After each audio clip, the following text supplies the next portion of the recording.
Welcome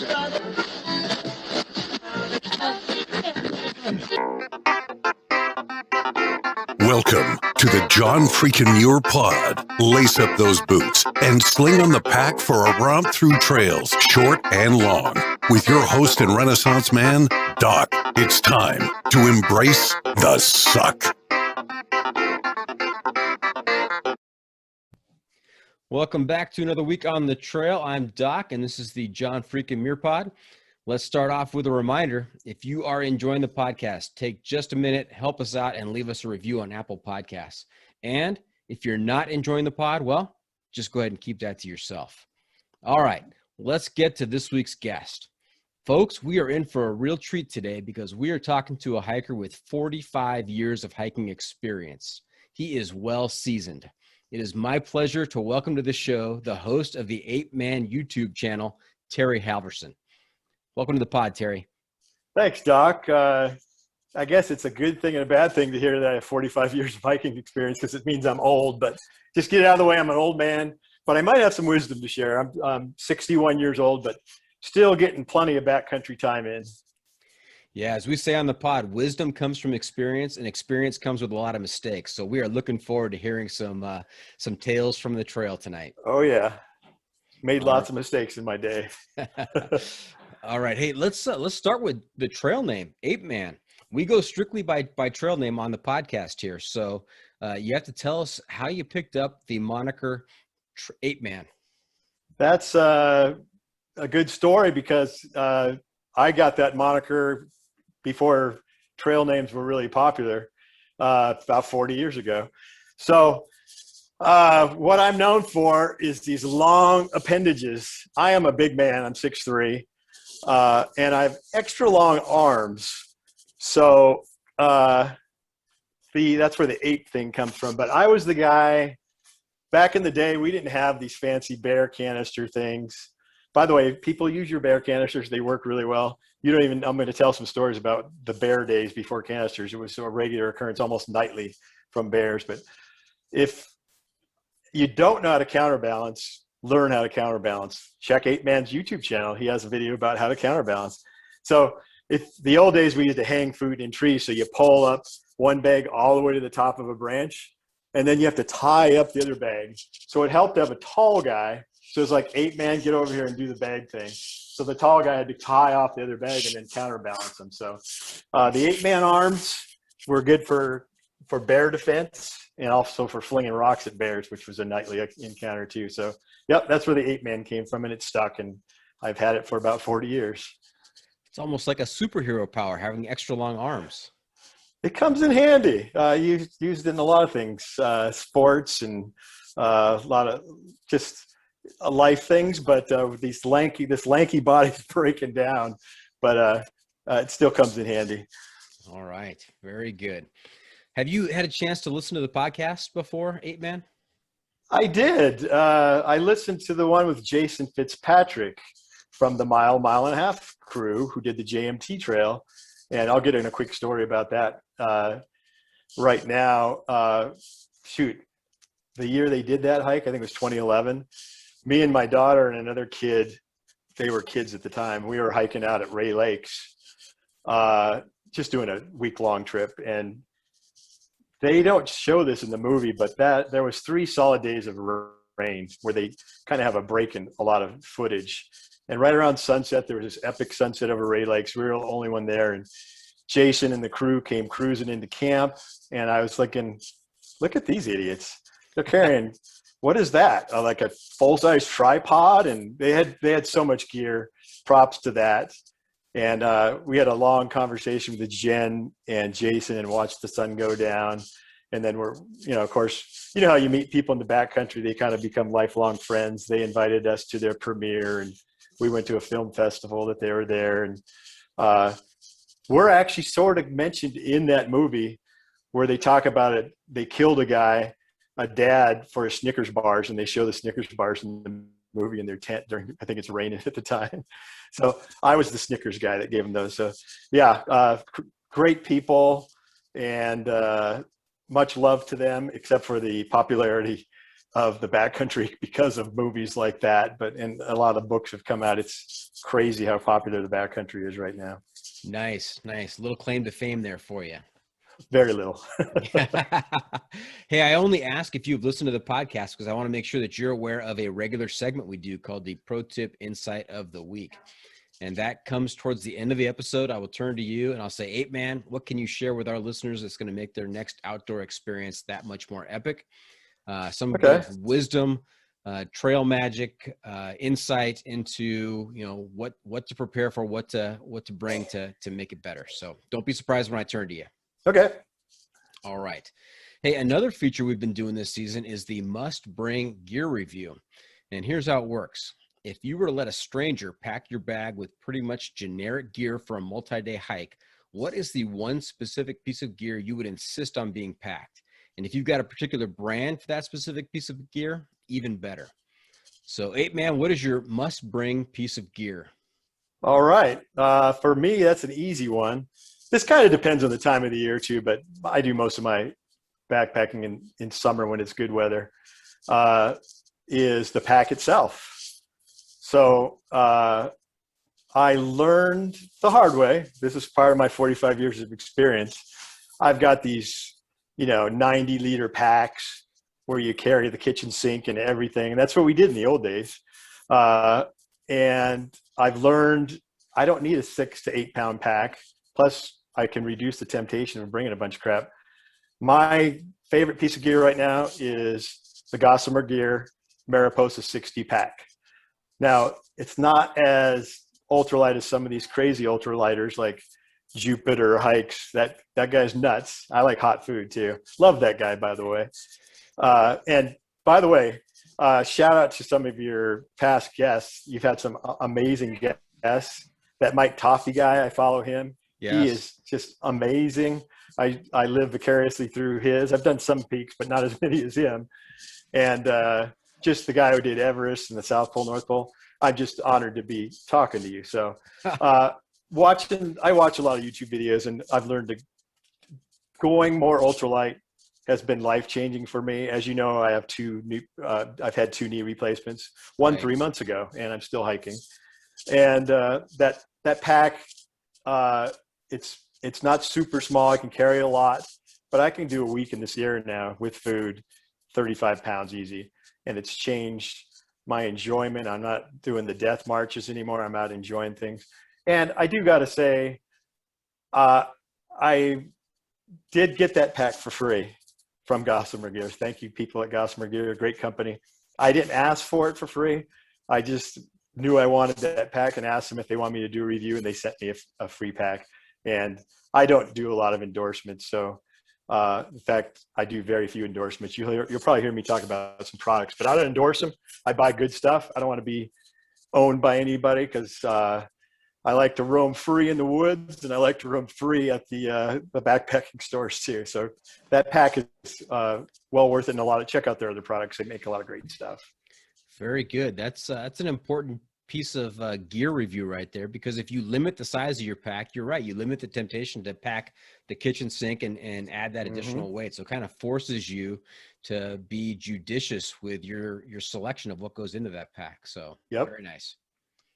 And speaking of Jupiter Hikes, we are talking today on what is this, March 15th, and the Jupiter Hikes episode just came out today. So if you haven't had I will check it out. I watch all his stuff. He's hilarious. And I'm very picky about who I hike with, but I'd hike with that guy anytime. I know I couldn't keep up with him, and he wouldn't want me around anyway, some old slow guy. But no, I really enjoy him and his outlook and his joy. He's awesome. Yeah, great guy. He was a great interview. All right. Check it out. Let's back up a little bit before we get too far down the trail, and let's talk about the early years and, where you grew up, what your family was like growing up, and what kind of hobbies and sports were you involved in, and how did you get involved in the hiking cult? All right. Well, I come from a teacher's family, grew up in the Bay Area. Some of my hiking in the days was during civil rights marches in San Francisco, chatting 1, 2, 3, 4. We don't want your effing war, and just grew up in an amazing culture in the Bay Area. But we lived in the ghetto, in a part of the Bay Area. So there's 5 of us kids. We didn't have a lot of money, so 3 months off, teachers. Where do we end up? We were up in the Sierra, just doing a lot of car camping. We did a Trans-Sierra camping trip once. We drive across the country all the time and just go to all the national parks. And we just did day hikes mostly, but just grew up. I kind of got the outdoor bug, and we loved to camp. We'd camp for a month or 2 every summer. So it was kind of amazing. And I just fell in love with the Sierra, especially one of the special areas was around Tuolumne Meadows, Tioga Pass area. We spent a lot of time up there. We'd fished a lot too, because we didn't have enough money to buy food. So we ate a lot of fish. Nice.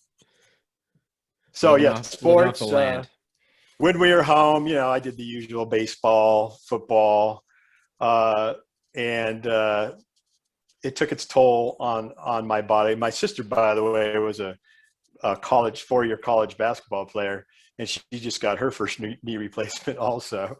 So we were all kind of outdoorsy. And one of my older brothers was actually the first one in the family to take up backpacking when I was about 15. And I thought this was cool. And the first time he lent me his gear, we went up to Yosemite and left our gear in the car while we went in the woods to gather some firewood. Pack got stolen. Oh no. So we spent a week in the woods without packs. I mean, in the camp in there. And this is another good old day story. We went to the ranger station and reported it. They gave us gear to lent us gear so we could still go out, and they looked around for our stuff, but they had, just stuff they found laying around. It wasn't great, but the customer service back then was a little different than it is now. So I had to buy my own pack after, and my brother never let me any gear again. Wow. That's tragic right off the bat. Yeah. Get your gear stolen. That's terrible. Yeah. That's just a lesson to be learned, I suppose, if you're through hiking, when you stop at places, except for Trail Crest going up Mount Whitney, where there's the big pile of packs and bear canisters. I still leave mine there because, hey, I'm tired by that time. I want to just take a day pack up there. But yeah, be careful where you leave your pack. Keep an eye on it. Very good. And you mentioned you've been going to the Sierra for many, many years. Mm-hmm. And how much interaction have you had with backcountry rangers during that time period? Actually, I got to know a lot of rangers by name. Rob, who works usually based out of the Crabtree Ranger Station. There was a guy that was a veteran that had no legs that walked around with prosthetic legs up Wow. in Vedette area. Mm-hmm. And over the years, we'd see the same rangers all the time. I remember this one particular trip. Me and my daughter had spent a week in a secret off-trail location somewhere near the Crabtree Meadows area, but the opposite way from Whitney, where it's 25 miles from the trailhead to this spot where there's golden trout that are this big. Can't tell you where it is. It's secret, and there's no trail to it. But after 5-6 days out there, I remember coming home, and it was just pouring rain, and we stopped by the ranger station at Rock Creek. We ran into the ranger, and he goes, he was late in the season. I think it was like October. And those guys get a little stir crazy at the end of the season. And he insisted we come and take a tour of his cabin. Those cabins are very Spartan. There's not much in them. And we still joke about this, me and my daughter, where he goes, you want to see something really cool? And he opened the bench in his cabin, was also a storage area. He opened it up, and he pulled out a bowl of fresh potatoes, unpeeled potatoes. He goes, look at that. Those are fresh potatoes. And we're going, this guy needs to go home. It's late in the season. He was lonely. We got out of there and set up our tent in the rain. And even back then, we saw very few people back. This is even just maybe 13 years ago. Permits were way easier. You didn't see a lot of people. I feel like my shoulder season, especially fall, just to get it. I like a wilderness experience, but I like to do the popular trails too. And, you got to do Mount Whitney and Half Dome and places like that. even though it's a zoo. Right. In your travels, did you ever meet Randy Morganson? Oh, shoot, no, but of course I've read his book. I have not. That Yeah. would be an honor to meet him. Yeah. Yeah, I love that guy. Yeah. So I'm in the middle or towards the end of the last season, and we're gonna have the author on a future episode. So looking forward to that one. Wow, that's very interesting. Yeah, it's one of my all-time favorite books. Very, Yeah. very cool. Pretty incredible. I mean, the accounts and the descriptions, and of course, all the ranger stations where he was stationed at throughout the years. I mean, you just kind of go through your mental catalog of, oh yeah, I've been at that ranger station. I've been there. I've seen that. So it's yeah, very cool book. Did I meet him? I may have met him and not even known it was him. But Yeah. yeah, as you can probably tell already, I'm a kind of a chatty guy, and I solo sometimes too. And yeah, you get kind of chatty with people when you haven't seen anybody for 3 or 4 days. So Sure, as evidenced by that ranger that wanted to show you his potatoes. yeah, exactly. Potatoes. I want to clarify; these were actual potatoes that you peel. That could be a key word for meaning something else. Yes, thank you for clarifying. We want to make sure there's no misunderstanding here. Very good. All right, so let's talk about your college years and your first Sub-Zero Oh yeah, trip out to the Hoover Wilderness. This is an old man story for you, but so my first backpack when I graduated from high school, of course, my graduation present was a backpack, and it was from Best. It was a catalog store. Cost $19. Big old aluminum thing with a bag on it, and with the old aluminum frame where you just strap everything on it. So that was my equipment. And my sleeping bag was just the kid's sleeping bag in the living room that we used, with cotton, rated to 50 degrees maybe. so yeah, college years, we'd done a couple of short trips, but this trip, I remember I went to San Jose State, by the way, and I remember we were in the dorms. I actually didn't live in the dorms, but that didn't prevent me from going to dorm parties. And we were sitting around having some beers. It was pretty late October. And of course, I migrated to people that liked the outdoors back then too. In fact, I was an environmental studies major. So it was all a bunch of stoner outdoor guys that I hung out with back in the day. Of course, that was pretty much everybody in college in the 70s. But one guy decided about 10 o'clock, we'd already downed a couple 6-packs. Let's go backpacking. So we gathered up a bunch of crap.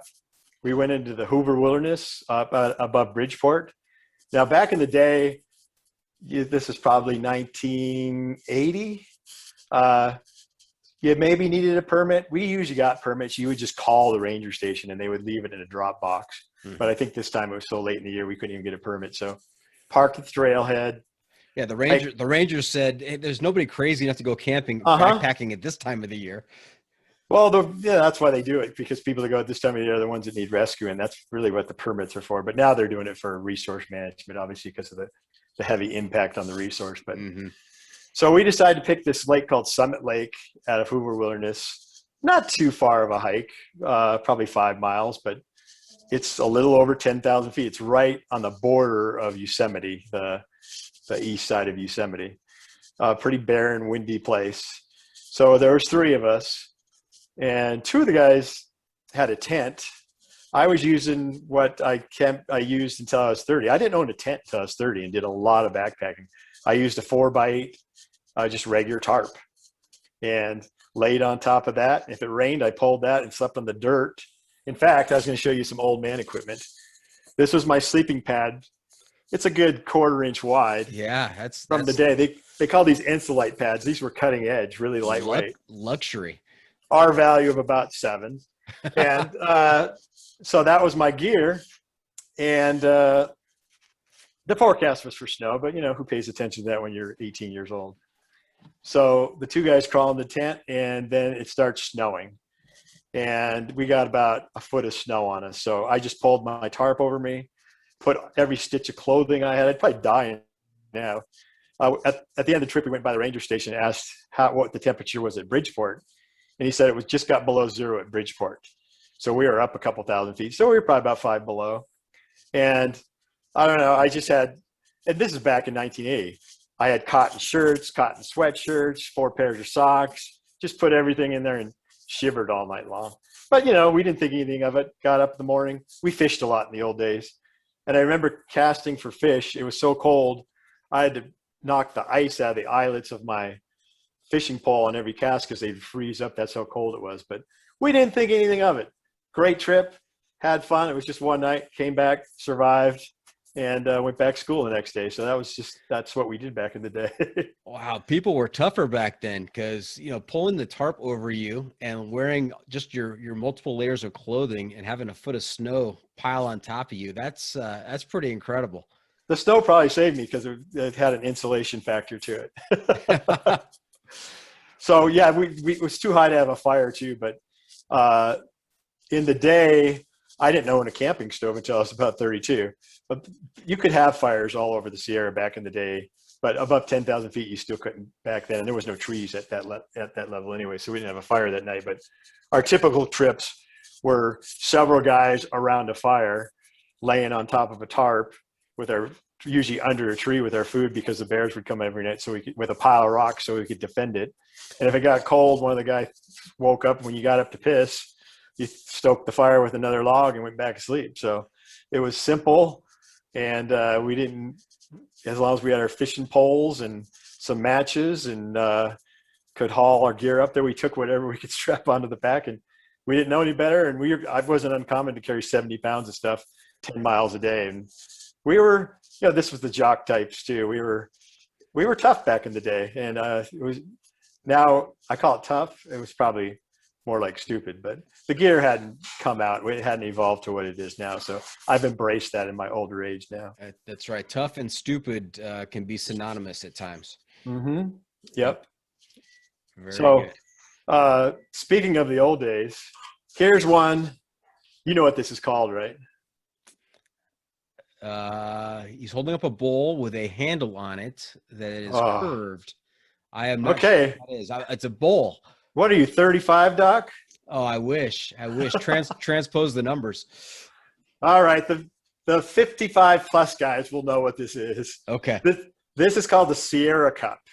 Oh. Every backpacker carried one of these. You could strap this on your pack with this little handle. It was like a cutting edge piece of gear because it had a little handle. It was made out of aluminum and semi-light.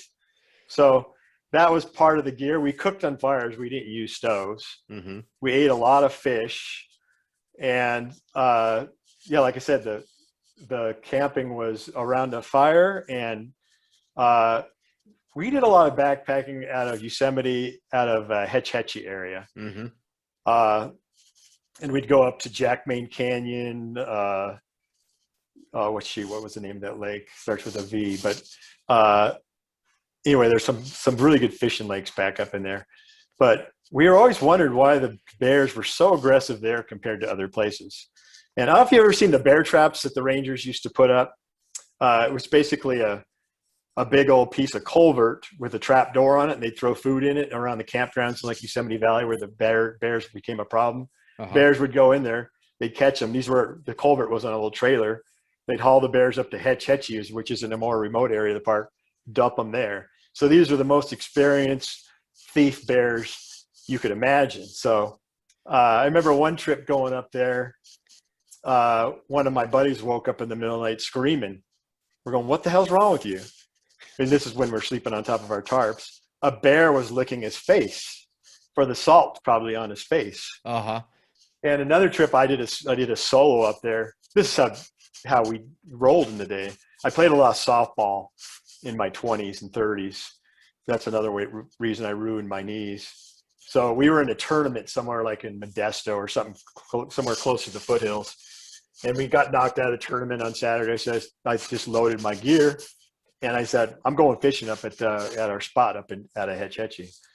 So on the trail, I was camping in this little meadow called Beehive on my tarp. And I remember waking up in the middle of the night going, I thought it was clear. How come I can't see any stars? And my food was in a tree, but my pack was on a log on one side of me with it open. So bears don't shred it when they just poke their head and try and see what's in there. it was a bear straddled over my head, and with his head in my pack. So the screams of me, not the bear, scared him away. But that was not uncommon to see bears constantly. I remember having bears rear up 10 feet in front of me while we're chasing them with rocks. And it was almost a nightly occurrence. And so, the bear canisters, yeah, you got to love them and hate them, but it's so nice to just put all your stuff in a bear canister and not have to worry. Kind of miss the stories, but in my old age, I actually embrace the canisters and use them almost every trip. So love them. Wow, a lot of bear stories. Nice.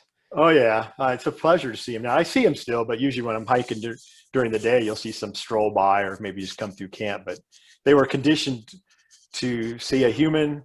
There's got to be food there, and Right. they're much better now. So yeah, it was Right. different back in the day.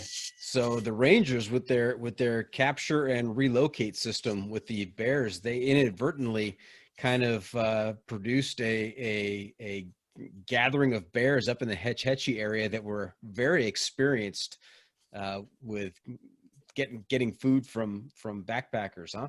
The Alpha Raider bears. I remember another trip in the same area where I was with a buddy and we couldn't find a good hang tree. We became very good because the bears would go up in your tree, break off branches. We got really good at hanging food. I never lost food, a bear hang, even though I've had bears in my trees. We got really, really good at it. But this day, we couldn't find a good tree, so we hung the best we could on a tree, and we slept a foot from the base of the tree, him on one side, me on the other side.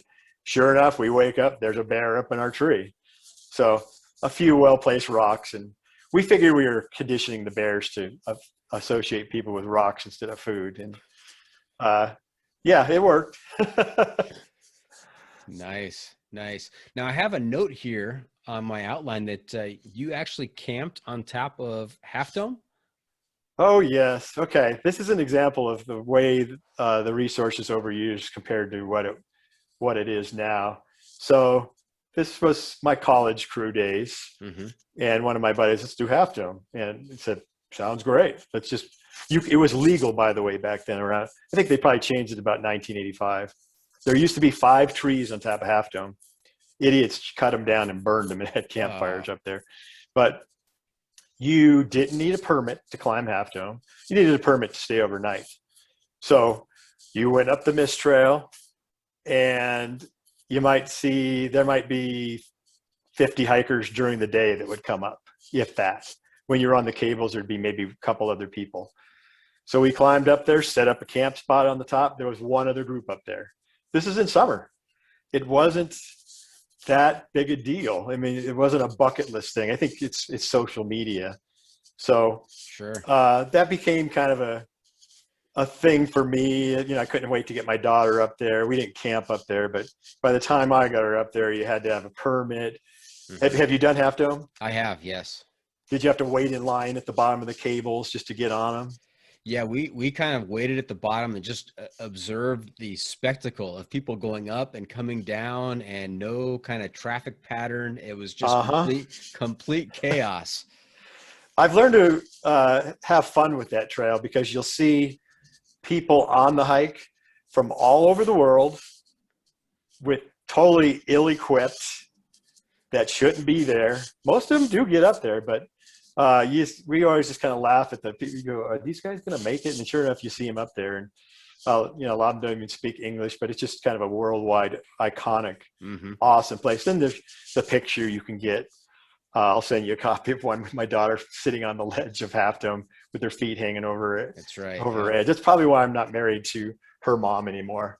My current IT wife is my second wife, and my current happy life, happy wife, happy IT wife. So yeah, she tolerates my outdoor bug and totally supports my trips. We do a lot of camping together, and I've dragged her out on backpacking, but it's not totally her thing. She really enjoys the outdoors, right? But not to my degree. So nice. Do you have any pictures of your camping excursion on top of Half Dome? Back ones, cameras were barely invented back then. It was the Instamatics. I have a picture of my daughter doing a handstand when she's about 10 years old on top of Half Dome. But yeah, I have a few. I'll see if I can dig out the old pictures. Okay. Fantastic. And then also tell me about Cathedral Peak. Did you find yourself standing on top of Cathedral Peak at one point? Yes, another college trip. Again, we didn't have social media. We just kind of went, and we got lost a lot and wandered around. We had our paper maps and compasses, and there's a shortcut.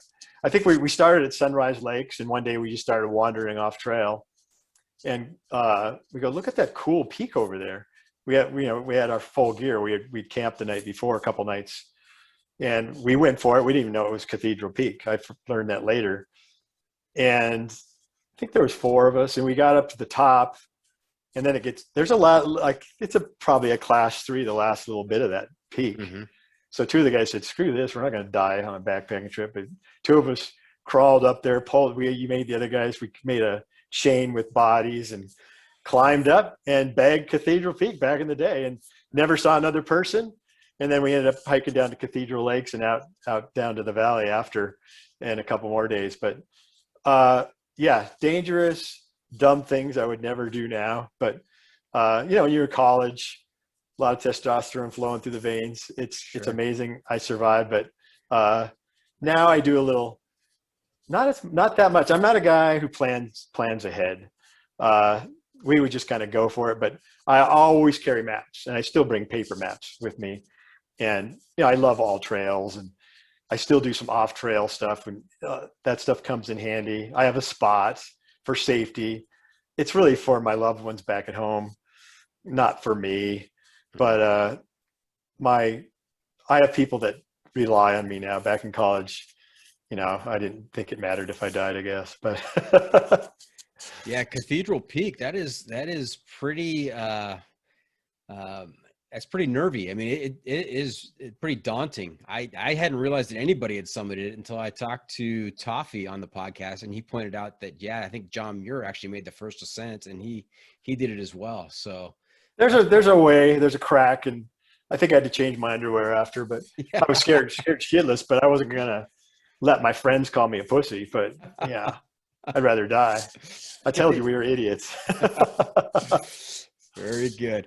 Well, hey, Ape Man, we're going to take a quick break. When we come back, I want to hear more about the Yosemite years, and we'll eventually make our way to the John Muir Trail. So stay tuned for that. We'll be right back. All right. And welcome back. We are talking to Ape Man, who has 45 years hiking and backpacking experience. And, also in my notes here, Ape Man, I've got something about Mount Shasta. Is there a story about Mount Shasta that you can share with us? Well, this again goes back to my youth and stupidity of my youth. We like to peak bag and do, if we saw a high place, we'd go to it. Nothing in comparison, like I mentioned earlier, to Mike Toffee. But, we do, you got to do Mount Whitney because it's the highest peak. And around Yosemite, if there's a peak, you go for it. Just a lot of day hikes. I've summited most of the peaks in Desolation, which is an hour from my house, Desolation Wilderness. But as a younger man, we were wasn't that young, probably about 30. A couple of us were talking about, you ever see Mount Shasta? That's like the coolest mountain. Let's go climb that thing. So our logic, being not very smart, again, no social media. You did your own research, no way to research what's the best time to climb Mount Shasta. We figure go in like November before it starts snowing. And if you think you don't want to hike on snow, obviously you want to hike on snow. So we went up the Avalanche Gulch route as a day hike. I think it's 7,000 feet from the trailhead to the summit of Shasta. So it's a pretty intense hike. So we start going up what's called Avalanche Gulch. This is the tourist route up Shasta. And we start, as the day goes along, it starts warming up, rock slide starts. And one of my friends gets hit with a softball-sized rock in the chest that just came barreling down. We were dodging rocks, saying, this is freaking nuts, but hey, we're going to make it up to Mount Shasta. There's this thing called the Red Rocks. that is kind of the top of this avalanche gulch. So we're dodging boulders, climbing boulders. It's scree. You're going backwards. I mean, we're talking a lot of rocks moving down this mountain, some really fast, some just kind of sliding down. Then this rock, I'm not kidding, the size of a Volkswagen cuts loose. And we're seeing, you can see these things several hundred yards above you. We're going, guys, we're about to die. Get ready to dodge. And what we had learned from the smaller rocks, we would wait and then wait to see where they're going because they kind of changed course, and we'd dive out of the way. So we dive out of the way of this Volkswagen, and we finally say, fuck this, our lives are more important. And so we end that trip. So 5 years passes, and I start doing some research, and I find, okay, it's better when there's snow on the ground and you use crampons. We didn't have crampons or ice axes or any of that. So I acquired that gear because I was doing peak bagging in other peaks too. So I had some gear, didn't really know how to use it well. So I found a buddy who was inexperienced. It's funny, not a lot of people when I was 30 wanted to go hike 20, 30 miles out in the woods. Shasta is only a 12-mile round trip with a 7,000 foot gain, but I take this guy, totally inexperienced, but we're on the snow. He rented his gear, and we made it to the top of the red banks, and he was shaking. And I was going, are you cold? He goes, no, I'm scared shitless. This is freaking nuts. What are we doing up here? So that ended that trip. And from there, it's still another 2 miles, but it's not as sketchy. You get this summit plateau, and it's not so bad from there on. So about 6-7 years ago, an old high school buddy had moved up by me. This was the high school jock, totally intense guy. I've known him since 6th grade. We hadn't talked in 20 years. He goes, Terry, let's get out and do something. Let's go climb Mount Shasta. He's a triathlete, still in super ridiculous good shape. So I go, okay, I've learned a few things.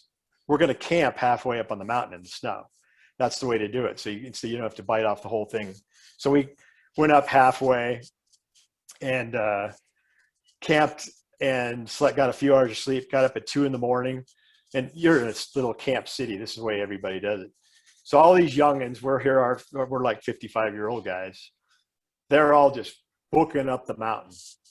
And we're just chugging away. That's another thing. Old guy knowledge right here. Don't burn yourself out early on trips. Relax your body, take smaller strides, pace yourself. Because if you don't, you're going to be paying for it and you just burn yourself out. So that almost sounds like a pro tip, Ape Man. You can't use that one now. Okay. I got plenty of pro tips. Okay. Old man tips, I'll call them.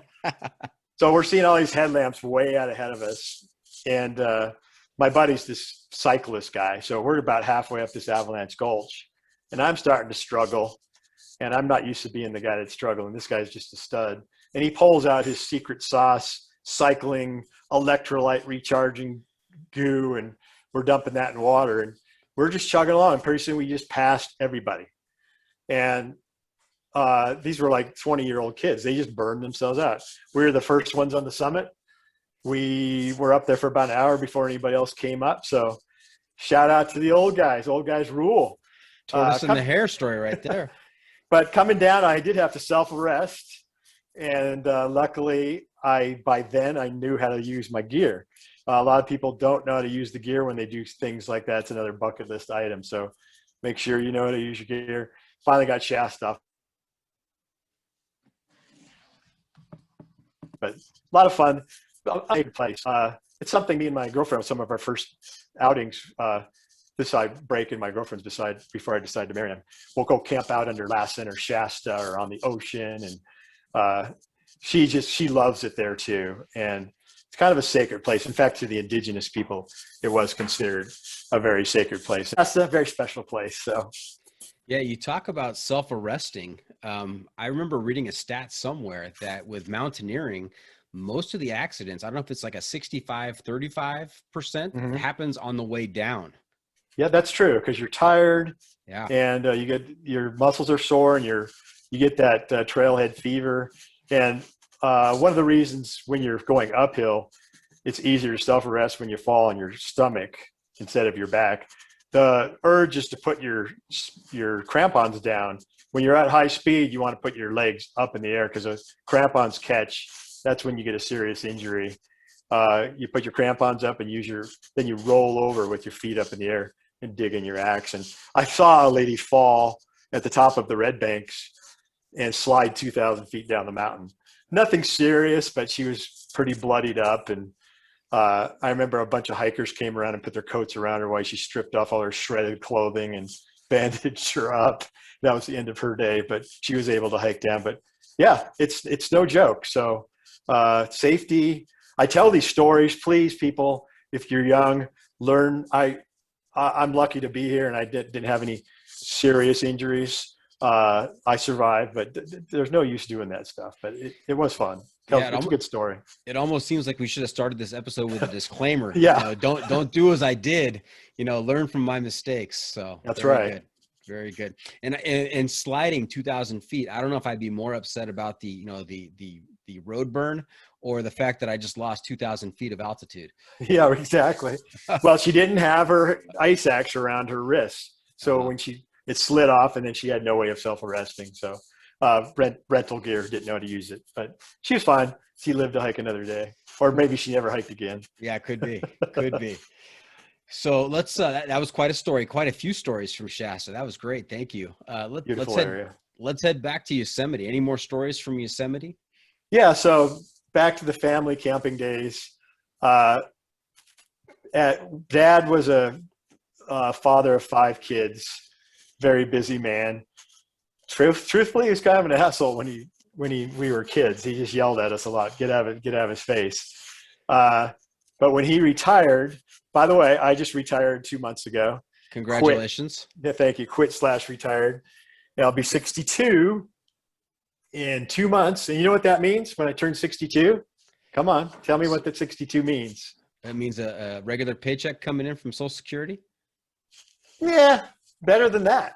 Better than that, okay. Lifetime National Parks Pass, Senior Pass. I think it's $25 for life. I get into all the national parks for free the rest of my life. You're right. That is better. Congrats. Exactly. So I always look forward to that, but I didn't look forward to being 62. So Dad retired, and now I got to pay him back for all the trips he took us on when we were younger, and putting up with 5 kids. I don't know how my parents did it, but their parents were both saints. And Dad's no longer with us, but Mom still is. And in fact, I just had to take Mom to the hearing aid doctor today, and I was asking her a story about when I was a kid, where she used to drive me to trailheads, me and my friends at trailheads, before we were old enough to drive. And she would drive us up to the Santa Cruz Mountains, dump us off on Friday night, and pick us up on Sunday afternoon. So how cool is that for parents? So yeah, it's better than hiring a babysitter. It is. So me and Dad did a lot of camping excursions. And he loved to fish, but God, he was the worst fisherman. His sight wasn't very good. And when my daughter would come along on a lot of these trips when she was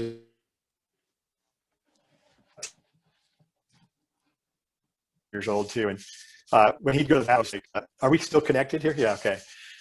Can you hear me, Doc? Okay. So yeah, my daughter would come along on these trips, and Dad was such an awful fisherman and caster. When he'd step away to go to the bathroom, we'd sneak a fish on and throw his line out there, and he'd roll it in and go, "Who's catching the fish now?" And we just love it. Just he got a kick out of that. He never knew. So we'd go to these great places, but Tioga Lake at Tioga Pass was one of his favorite places, and some of the areas around there. He was getting too old to hike, but while we'd go there, I'd always go bag Mount Dana. It's a 13,000 foot walk up, but just gorgeous. And one day we were sitting around camp, and Dad was sitting in camp, just me and him sitting around the campfire, and he goes, "That's where I want to be when it's time." And that was the only thing that he said. And then a few years later, when he did pass, Mom goes, "Dad told me that you know where he wants to be." So his ashes, it's illegal, by the way. Some of them are on top of Mount Dana, but the rest of my family, we all went up there to camp and say goodbye to Dad. Me and my daughter got the highest. I think she was probably more like 8 at the time. She was pretty young. They all bailed. I tried to take them up an easy hike, Mount Talac, the week before to practice, and they all bailed and went to Round Table Pizza. And me and my daughter summited Talac just because it's a peak in desolation I really like. One of the best wildflower displays in the Sierra, the west side of Talac, and an epic view of Lake Tahoe. So the family all kind of bailed. My mom at like 80 years old got up to like 12,000 feet. Tough Midwesterners. They grew up in the Midwest. That's probably where I get my toughness from too. You know, we are soft now compared to the previous generation. Our parents would do some tough stuff. So is that where you want to be when it's your time, Mount Talac? Not Talac. I'm not sure. I haven't thought about it yet that much, but some mountaintop. My daughter will figure it out. So Elaine, if you're watching this, you figure it out. Yeah, I told my 3 kids top of Forester Pass. Forester's a good one. Yeah, I love that. Yeah, I'll probably end up in a flower bed in our backyard somewhere. But you know, I put in the trust that I'm going to be deposited up on top of Forester. We'll see what happens. I'm more of a loner, so the peaks are crowded with ashes of all kinds of people. But you have somebody to talk to. You know, an area up there that I really like is it's not particularly scenic. It's just the epic surroundings. It's the Bighorn Plateau. Yes, I love Bighorn Plateau. It's such a freaking view, 360, and that could be a good spot right there too. Agreed. But yeah, somewhere along the JMT would be cool. So anyway, it's just spent a lot of time, some real quality time with Dad. Really got to know him. Give your parents a chance in their older age when they things slow down. They're different people, and you realize they have problems just like us. And me and Dad were super close. So he had a big impact on me, and some of my outlooks. Both my parents are save the world kind of people. I'm an environmental wacko, all about preservation, and I'm in the Sierra Club. I hate the hiking groups that I run into, those 50 guys coming over a mountain strapped together with ropes. You know what I mean? Yes. But their legal teams are killer, and they help protect our wilderness. So that's one example of an organization I'm in just for their legal teams. But yeah, a lot of that, my parents told me, get off my butt and do something about it instead of sitting there whining about it. So I try to do things to try and sway people to be kinder to the environment and to preserve things. And yeah, and that comes from my parents. Yeah. And you know what? I want to go back to a comment you made about give your parents a chance, get to know them a little bit when they're older and things slow down. That really resonates with me because the past year or so, I've been spending a lot of time with my dad. And, you know, when you're a kid, you have this vision, this image of your parents that's cemented from a young age that they've always been old or older, and that they were never a kid. And this past year, and talking to my dad and just going through the stories of him growing up and what he went through and everything else, it really kind of reframes it, puts it into a new perspective, and you have a newfound appreciation. So I totally agree with that statement. Definitely. Yep. Give them a chance. They had interesting lives too. So yeah, good point. Yep. Hey, is that Guitar Lake in your background there? So in the background here, that's Evolution. Evolution. Okay. Yeah. Okay. Epic spot. Yeah. It is an epic spot. Yep. One of my favorites.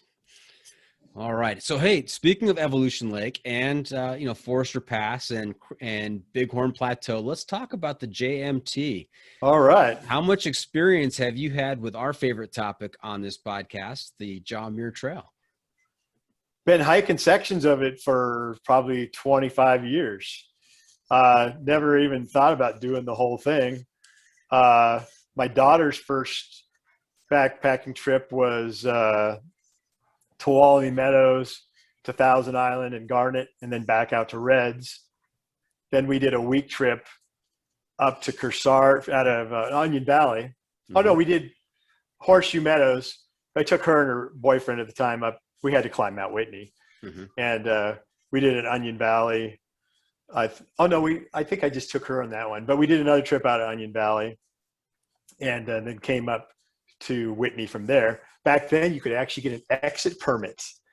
Now you got to get the exit permits. What is there, 20 a day or something like that? So you usually got to, if you come in from Onion Valley, you got to exit it down at Horseshoe. We were able to get a permit and go up over Forester and then up through Crabtree, and we did a lot of sections like that. We did several trips. I've always liked Garnet over Thousand Island, because Thousand Island's a little too crowded. We did a lot of trips up in that area, and because the fishing's really good. Garnet's got some decent sized rainbows in it. And then when you get further south, you're talking about Goldens. In fact, I'm thinking about doing over the Lamarck Col this summer. I'm hoping to do that trip and come down the Darwin Bench into that Evolution Basin. Okay. And then it's kind of a version of the North Lake, South Lake trip. But so we did a lot of trips based on fishing and eating fish in those days when my daughter was younger. So then we met the mile and a half crew, I think in 2011. And my daughter says, "Dad, you got to man up. We got to do the whole JMT." So, I got probably a 14-year-old kid saying, "Let's do the JMT." So I'm down with that. Sure. So, the problem sounds like your daughter knew you, and she knew what button to push. You got to man up. She's going back to those high school days, college days, and calling on your manhood there. She did, and that she knows how to get through to me. I was a single dad for quite a few years, so I didn't have to get permission, and I dragged her on some pretty epic trips in the day without having to ask mom's permission. So she's a pretty seasoned hiker, and she called me about 2 weeks ago. She says, "Dad, I scored a permit for 8 into Hoover Wilderness on Labor Day weekend." She's already planning ahead, and she does this on her own, and I did something right. So maybe she's Ape Man. You know what I need to do? I need to have your daughter on an episode and kind of get her version of events. This sounds promising. Oh, that sounds dangerous, but she's a pretty cool kid. She was in a biology major, and she's totally into the outdoors, and she works for a utility down in San Diego. But we meet, usually our meetups are halfway in the Sierra on the east side somewhere that involve camping and backpacking. So she's got the bug. I think she was just up at Mount Laguna last week, and she told me there's snow up there right now. And so maybe I'm doing what my dad did with me, and I instilled some things. She really loves the outdoors. So luckily I had a job where I get a couple weeks off, and 2014 we did the JMT from Happy Isles to Whitney and out the traditional way, and 17 days, and we got the permit on the first try, amazingly. Golden ticket right there. So it's changed. So Jason and crew, I love you and I hate you, but some of the books that have come out, I think one was called Almost There. There's a lot of books about did you ever read the final season? It was about a ranger. Yeah, I'm in the middle. That's Randy Morganson. We talked about him a little bit earlier. I'm in the middle of that book right now. Oh yeah, with the right there. There a lot of those books brought a lot of attention to the JMT. Now you got to get on like exactly 6 months at 7 a.m. and hit the button and hope you get a spot. And I'm not that kind of hiker. The JMT, I think, is probably maybe the second or third time I reserved a permit in advance. I used to just show up at the ranger station. Mm-hmm. What do you got? Or you call a week in advance and they would mail it to you back in the day. And it's kind of depressing, but I understand that it's so epic out there on the JMT. Yeah. And it is a lifelong memory and experience that me and my daughter will share forever. And it was one of the greatest trips of my life, just because I got to share it with my daughter, and it was just a blast. So we had so much fun. Yeah, it's special because it's the JMT, and it's special because you got to do it with your daughter. So that was an epic trip. And I want to go back to just a couple of things you said. One is, if you're able to pass on the hiking bug, the backpacking bug to your kids, then you are a successful parent. So yep. Congratulations on that. Well done. And everybody needs to have that connection with wilderness and understand what wilderness is. It's one of the things I enjoy about solo hiking.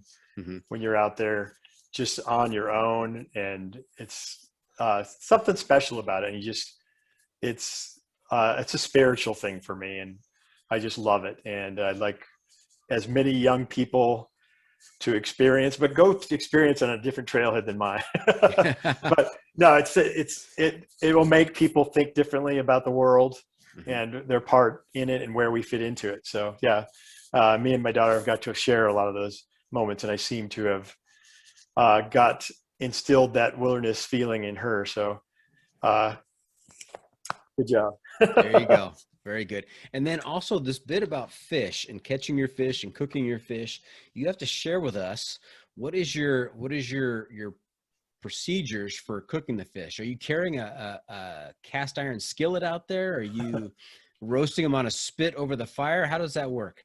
Okay, back in the day, we'd bring a big old fry pan, and that's the way we did it. You'd have a few guys and you just share the gear. But here's a plug for a company. I don't know if they even still make it. It's called Bake Packer.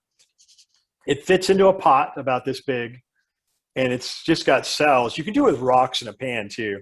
And you fill it about halfway up to the top of these little cells and boil water, and it turns it into an oven. And you put the trout, you fillet them or clean them best you can, and you put them in a bag, and you boil the water for 14 minutes. They come out great.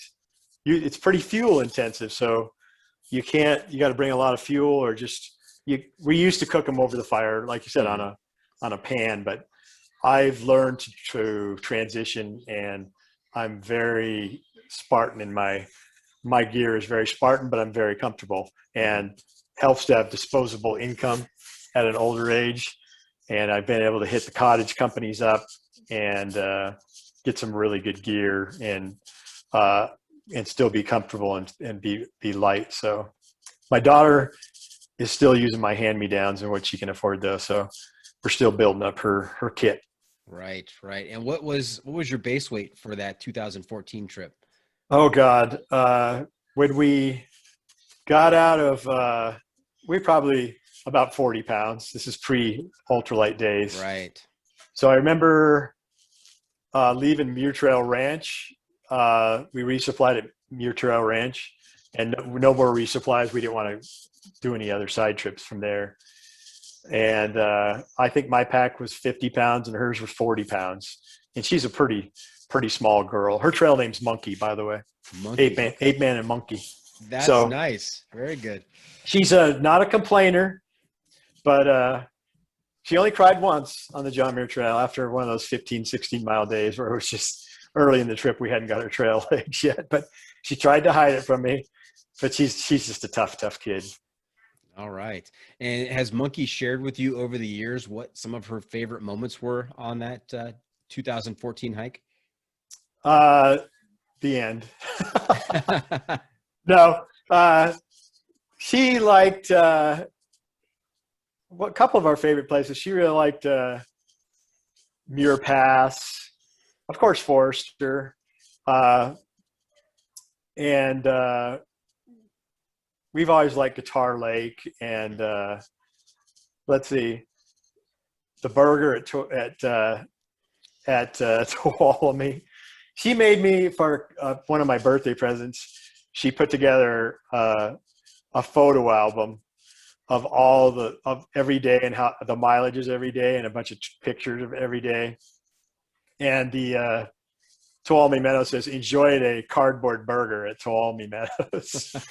But you take advantage of all the calorie places you can get. But it's a pretty awesome gift. I just looked through it the other day, and it's like it's very detailed with little notes. And our last 2 days, a snowstorm was coming in. We started in late August, and an early snowstorm we heard from other hikers was coming in.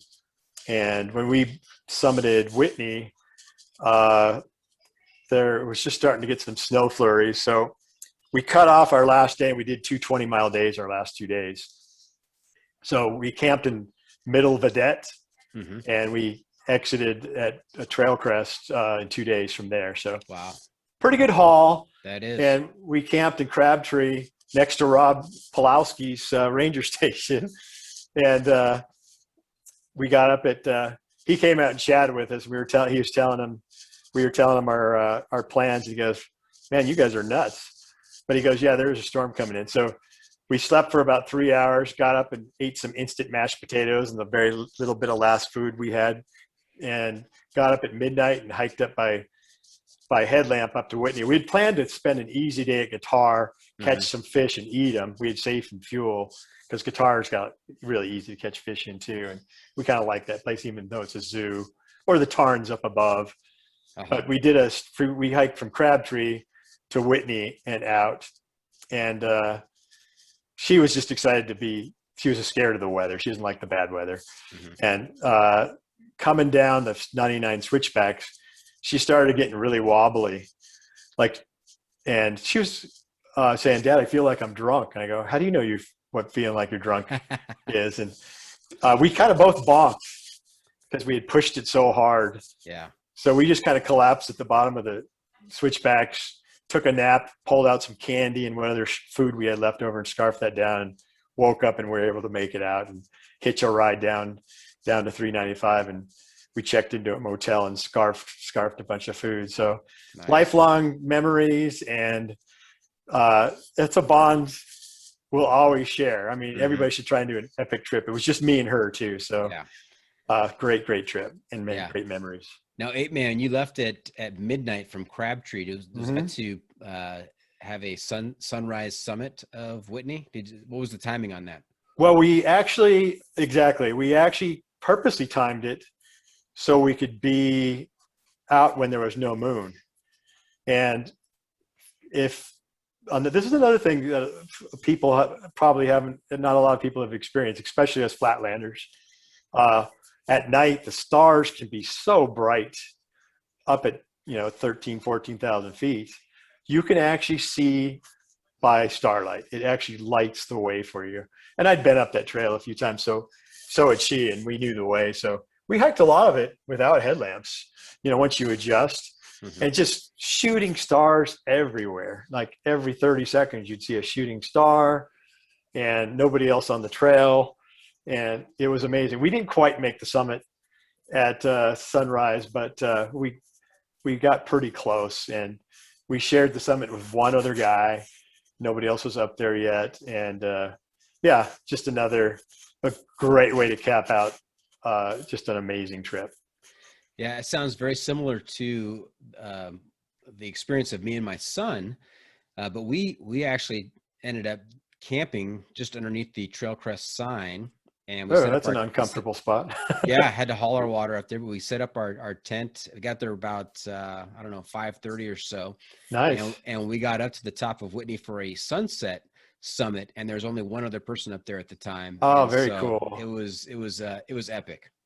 Isn't that a spot with a bunch of rocks piled up? It's for like one tent spot. I think I've seen that spot. That's correct. You can get I think maybe 6 people up there. Yeah. Wow, that's very cool. Sunset's great too because there's nobody up there. Yeah. Did you have it to yourself, or were there other people up there? There were at that campsite. There were, I think, maybe 3 other people. Okay. Yeah, we were going up the switchbacks from Guitar Lake, and I told my son, I said, "Hey, there's limited space up there. You go ahead, leave me on the dust. You go ahead and use those young legs and get up there and grab us a spot." And that's what he did. So, how old was your son when you did that? This was 2017, so he was 20 years old.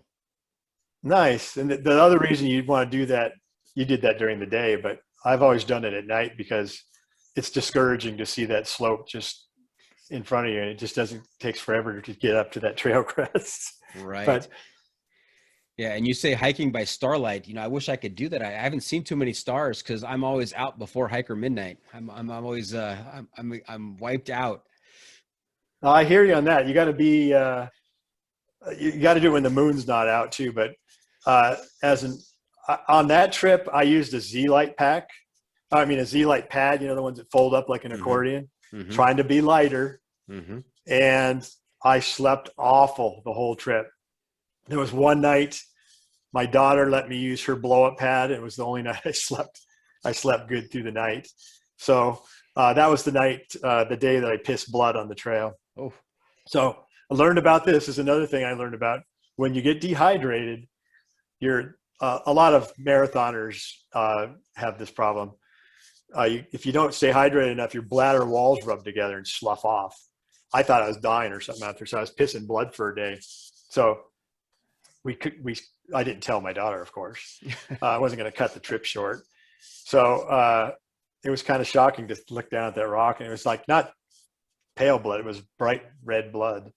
oh. So took a swim in a lake, drank a ton of water, and she let me sleep on her pad that night, and it cleared up, and I was fine. So Nice. Right there's another pro tip. Don't let the bladder walls rub together. That's right.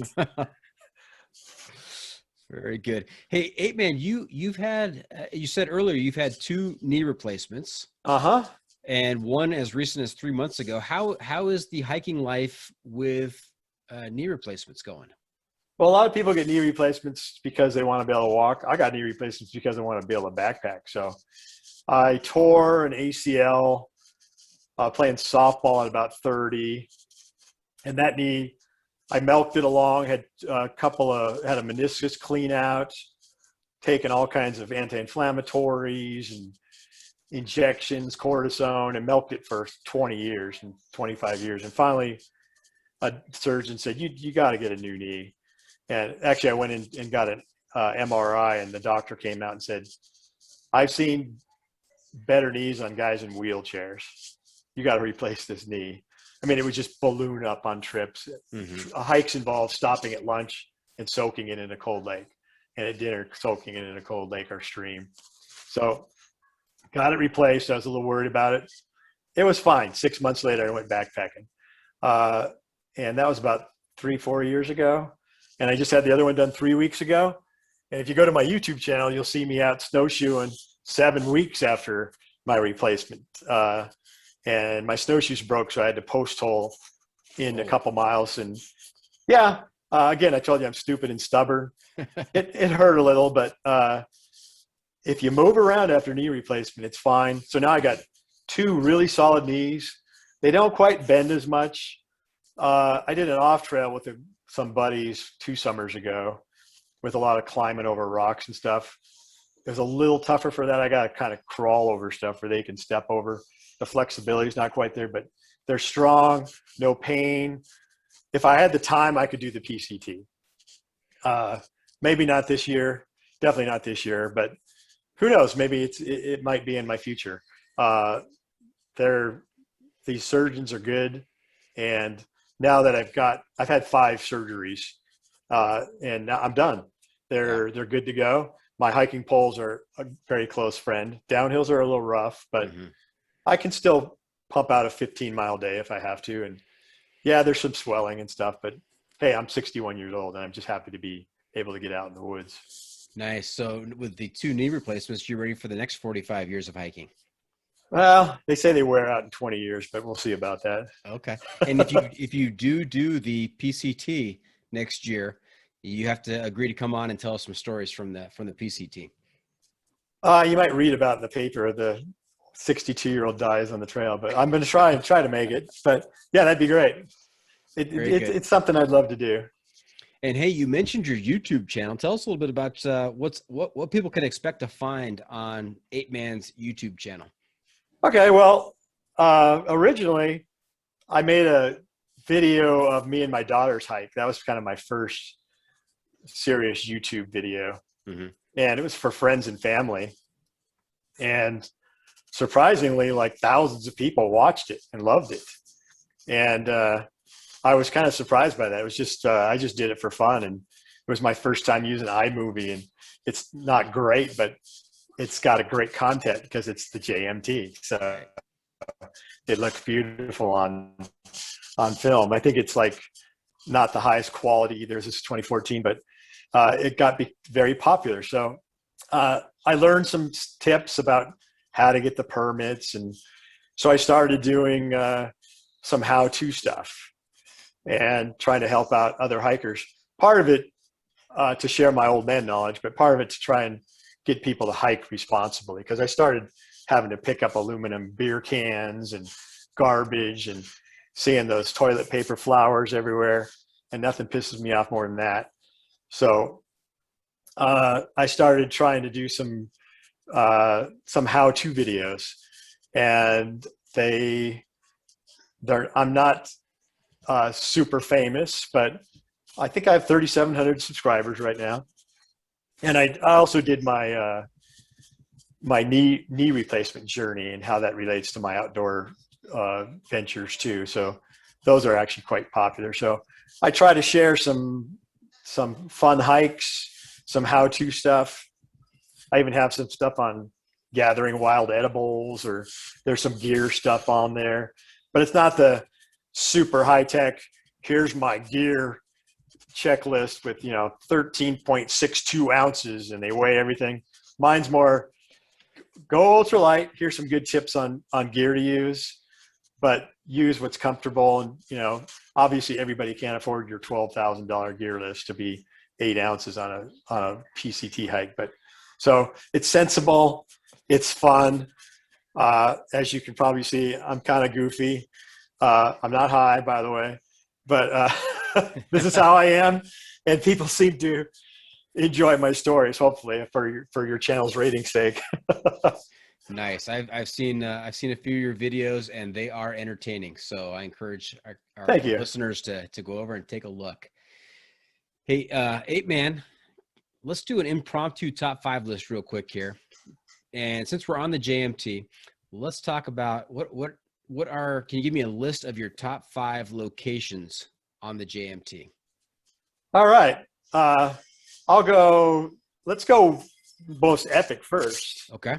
So that's easier to remember. I wasn't sure where we were going with this. So obviously Summit of Whitney is number 1. Okay. Just because you've achieved your goal, and it's an epic view, and it's funny. I took a group of some guys up there who weren't very experienced once for their one of the guys. It was his very first backpacking trip, and that's when you meet trail families on these long trips too. Mm-hmm. And we were like, there was 2 Korean guys with us. We were like lifelong friends. We were all hugging on the top of Whitney. That celebration on Whitney, even with total strangers. Yep. It's pretty special. So that's a good one. Okay. Top of Whitney. That's number 1. Early on the hike, even though it's a zoo, is the Summit of Half Dome. Just because, again, it's crazy that they put these cables up. I wouldn't condone building another trail like that, but there's these crazy cables they put up on the top of this freaking epic mountain, and you can climb up on top of Half Dome. I mean, how cool is that? So that's probably number 2. Garnet Thousand Island, even though it's not even the most remote area, that's got to be up there, just because part of that is just because I love the sunset over Garnet, Garnet Peak with that. There's some great sunset, and we've just had a lot of great times in that area. Probably Evolution's in there. Okay. I love Upper Vedette and Evolution. Either side of it. Is this number 4 I'm on? Yeah, you got to go Evolution. Okay. Just that whole area. Okay. And number 5? The one I mentioned, which I haven't camped at, next time I go through there, I'm going to camp there, is the Bighorn Plateau. It's not going to be on most people's lists, but we camped a night at Tyndall before, and that was pretty epic with the sky at night. But I can't imagine what the Bighorn Plateau would be at sunrise and sunset, and just the Kauai Range off in the distance. And oh my God, it's beautiful. Yeah. And you'd probably have it to yourself. The reflection of the sunset over the little pond up there would probably be epic. But every time I go through there, I get goosebumps. And so, this is what it's all about.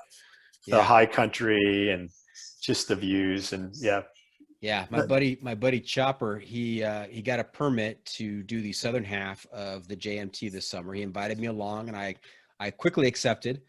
And the first thing I texted him was, we have to camp on Bighorn Plateau. And did you?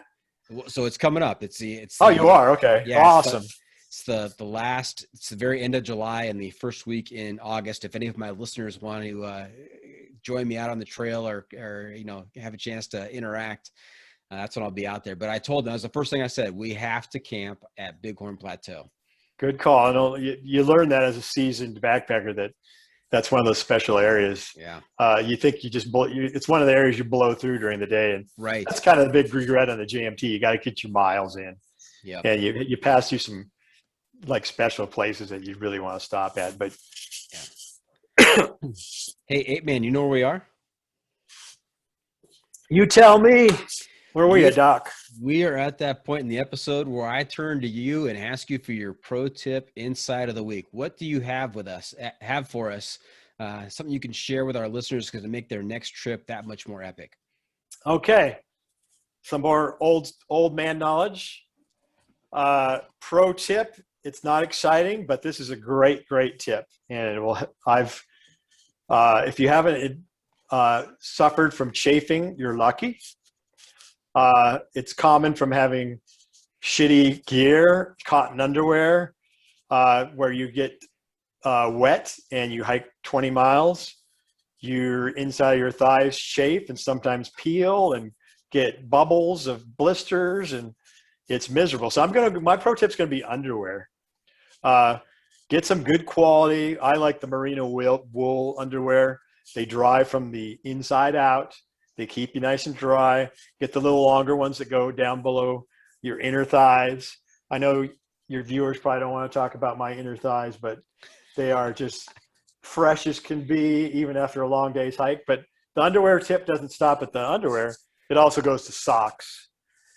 Good fitting socks. I learned this the hard way. I used to wear cotton socks back in the day.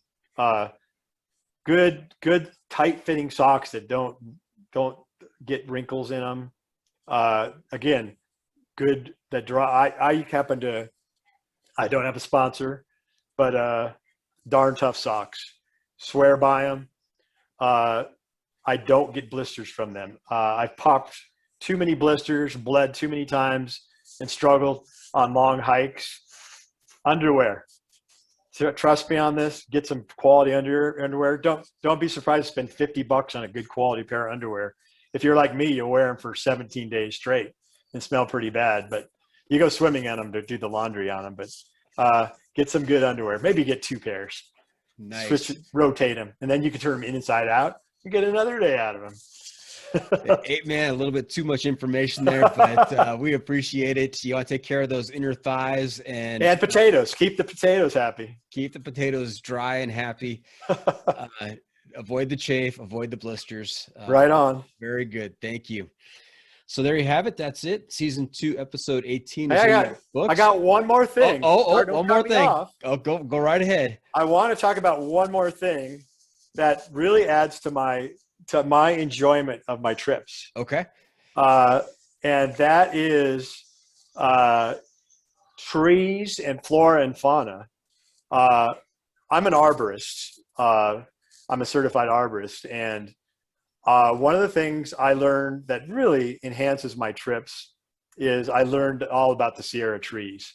And there are some of the trees, those trees in the background behind you, those are white bark pines. They only grow up the tree line. I've learned all about the trees, where they grow, why they grow there. And you can tell what elevation you're at without even having an altimeter on you, just by looking at the trees. There's trees that grow down in the southern Sierra, the foxtail pines. They don't grow anywhere else in the world. So there's some amazing trees and plants and flowers, and it just adds so much more to my hike. And this is an environmental thing I have to send out to the noobs, and it's a pet peeve of mine, and I will give you a talking to in a friendly way. Do not camp on meadows. Camp on established spots, on rocky areas. Do not camp on meadows and make new spots. And be kind. It's under a lot of pressure out there.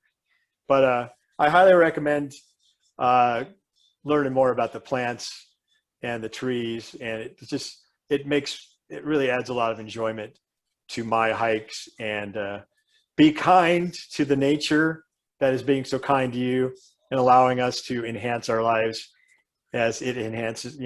We can enhance our lives wide, and let's keep it that way. And my moniker from my YouTube channel that I was in my videos with is Happy Trails. All right. Very good. Yes, we have a Leave No Trace episode that we Great. shared before this episode. So hopefully that resonates with some of our listeners. You definitely want to take care of the beauty and the nature out there, so it's there for future generations. Well said. Well said. All right. So with that, we're in the books. I hope our listeners enjoyed our time with Ape Man. I want to thank him for joining us this week. Ape Man, how can our listeners keep up with you on social media, and where can they find updates on your latest adventures? All right. I have an Instagram account. I'm Old Man Hiker. And on YouTube, I'm under Ape Man, 2 words, Ape Man. That's my first and last name. Just Google Ape Man hiking and you'll see my channel. So I usually accrue some footage during the summer and post things as I can. So yep, thanks for watching. Nice. Remember to check out the pod on social media as well. We are on Facebook, YouTube, Instagram, and Twitter. And if you have comments or clips you want to share, you can send it to me at johnfreakinmuir@gmail.com.